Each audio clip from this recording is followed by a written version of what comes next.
जानेवारी ते 31 जानेवारी हे राष्ट्रीय सुरक्षा अभियान हा पूर्ण महाराष्ट्रात राबवला जातो। याच्यामध्ये आपण विविध शाळांमध्ये, महाविद्यालयांमध्ये, शासकीय, निमशासकीय तसेच विविध ठिकाणी वाहतुकीविषयी सुरक्षा जनजागृती करत असतो।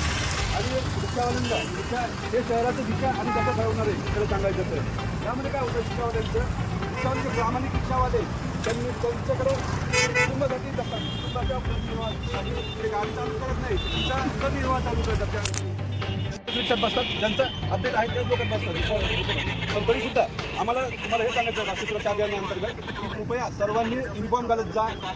तुम्ही तुमच्या युनिटीनुसार, प्रत्येकाच्या युनिटी आहे, प्रत्येकाचं हे अगर व्यवस्थित राहिलं तर लोकांनी तुमच्यापर्यंत यायला हवं, तुम्ही लोकांपर्यंत जायला हवं। आपण ओढू लोक सीट जमा करतो, करायचंच नाही। तुमच्याकडे लोक तिथं शिस्त नाही, तिथं लोक येत नाही, तिथं तुमची काही नव्हती, रिक्षावाल्यांची काही नव्हती। कृपया असं करू नका।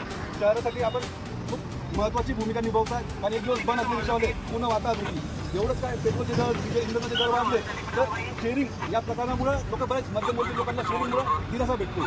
तर कृपया करून सर्वांनी आपण नियमात राहिला खरंच तुम्हाला जे चांगलं म्हणून त्याला नक्कीच त्याचा फायदा होणार।